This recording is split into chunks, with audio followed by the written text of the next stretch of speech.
Hey guys, my name is Rachel Smart from Westlake High School, and today I'm going to be teaching you principles and elements of floral design, and basically how to use this to make a $5 arrangement go from $5 and poor looking to something great and something to brighten up your house during this quarantine. So before we start, you can go higher in price, but I actually got clearance flowers. My original was $2.49, and I actually got some extra filler flowers for $1.49. So those are my flowers. I got them for around $5 in total. And I also have a mason jar that I just got from home. So I already cut the stems to the height of our base. So around that tall. If you need to cut it shorter, then that's fine, but you don't want to keep it too short or cut it too short, because you can't go back whenever you cut it short, but you can, if you leave it longer, then you can cut it shorter.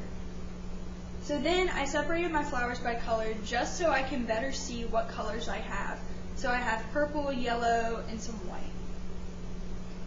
So just going over our equipment, we have our mason jars, our arrangements.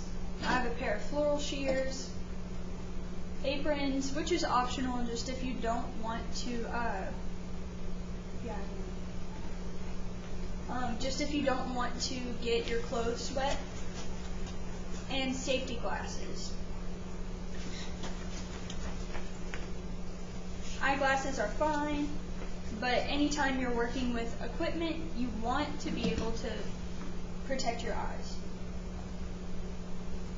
So, what is design? I'm going to let you think about that for a second.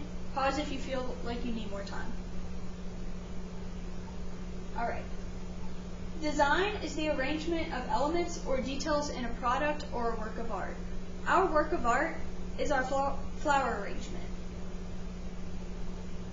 So, our first principle of design is emphasis. Most floral designs have what's called a focal point, and this is the main feature of the arrangement. This draws the viewer's eye to that point first. Emphasis can be created with the placement of dominant or contrasting materials. The contrast of the focal point from the rest of the design can be created by form, size, color, or texture. So what flower or group of flowers is your focal point in your arrangement? Yeah. So then I want you to separate that from the rest of your arrangement. I'm going to give you a second to do that. Pause if you need more time. Alright. So my focal point is going to be my irises, because their form, their texture, we'll talk about that more in a second, but they just stick out to me, and so that's going to draw my viewer's eyes first. So next we have proportion and scale. Proportion is the size relationship of flowers, or the foliage, materials, container, etc., just the arrangement itself. Scale is the size relationship of the whole overall piece and its settings.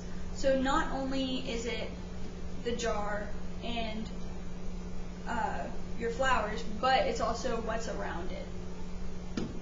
So an element that actually helps out with proportion and scale is form.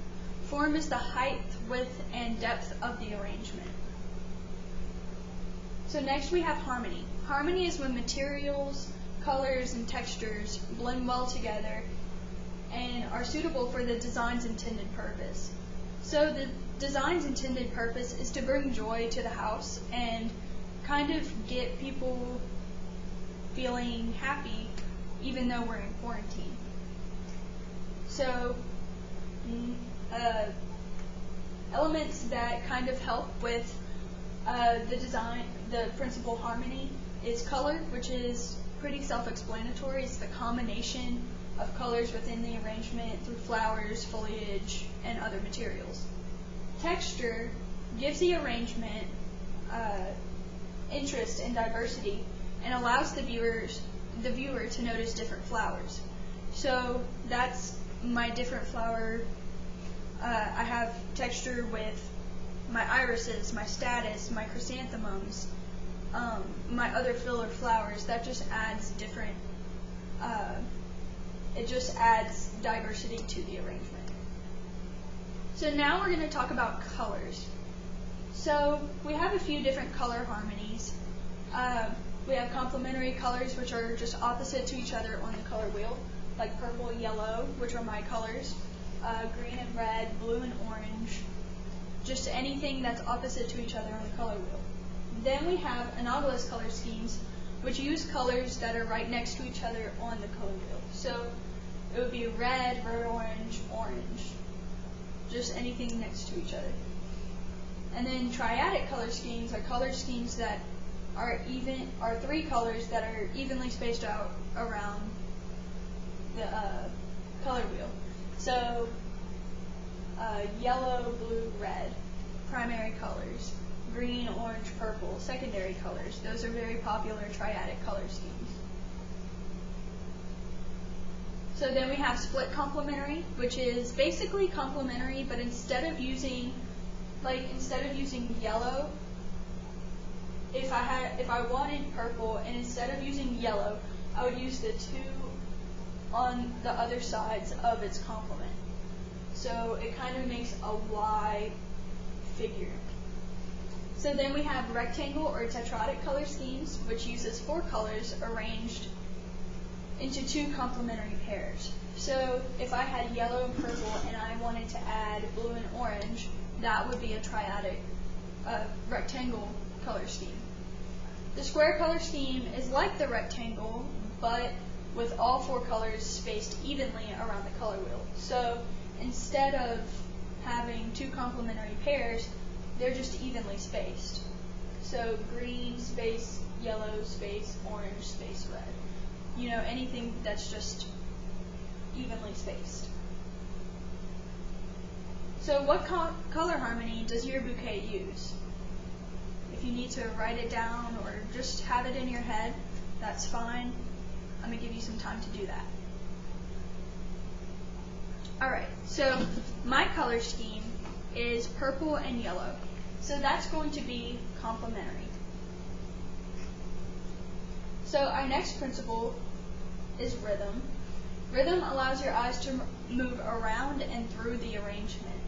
So rhythm, some elements that help you kind of understand rhythm a little bit more is line, which provides the shape, structure, and therefore this path for the viewer. So the path that you want to take, or that you want your viewer to take, is from the center to the edges and back again, right, as rhythm says.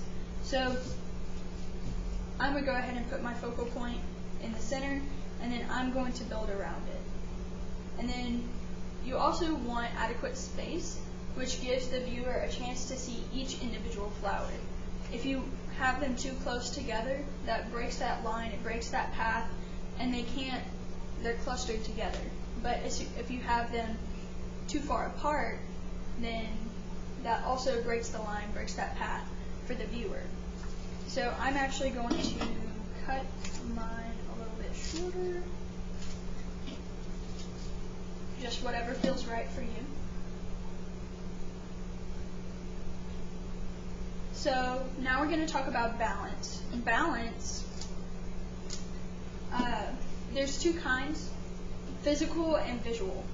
Physical balance refers to the distribution and therefore weight in an arrangement. So if we have all of this to one side, it's going to tip over. So we don't want it to tip over. We want the physical balance there, so that way nothing tips over. So then we have visual balance, which refers to whether the design appears balanced to the eye. There are three types of visual balance, but I'm going to only focus on symmetrical and asymmetrical because the last one is kind of tricky.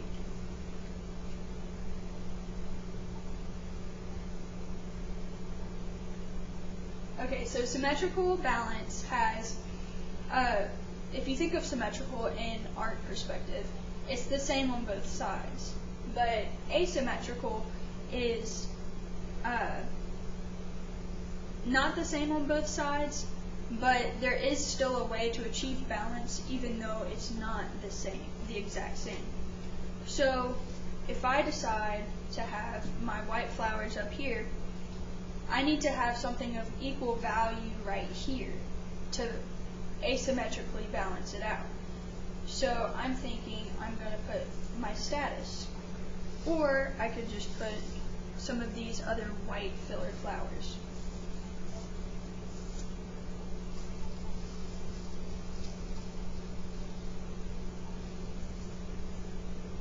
And I want you to kind of think of what your design is taking hold of. What balance are you developing in your arrangement? Is it symmetrical or asymmetrical? So our last principle of design is unity. Unity is when all the principles and elements of design are present within the arrangement. If this is achieved, then the composition becomes more important than its parts and is seen as a complete piece that is pleasing to the eye and enjoyable to look at. And that's it for my presentation. If you want to make some last minute changes, that's fine. That's what I'm doing.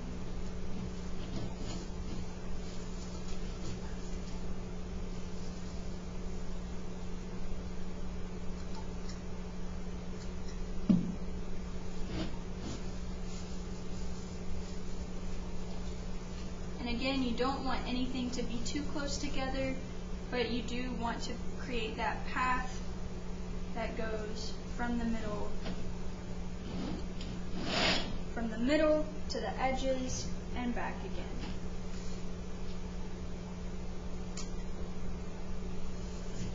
Alright, thank you guys for watching.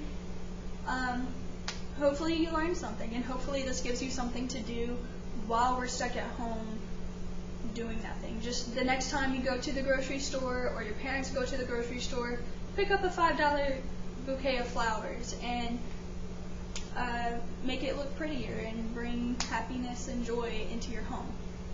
Have a nice day, guys.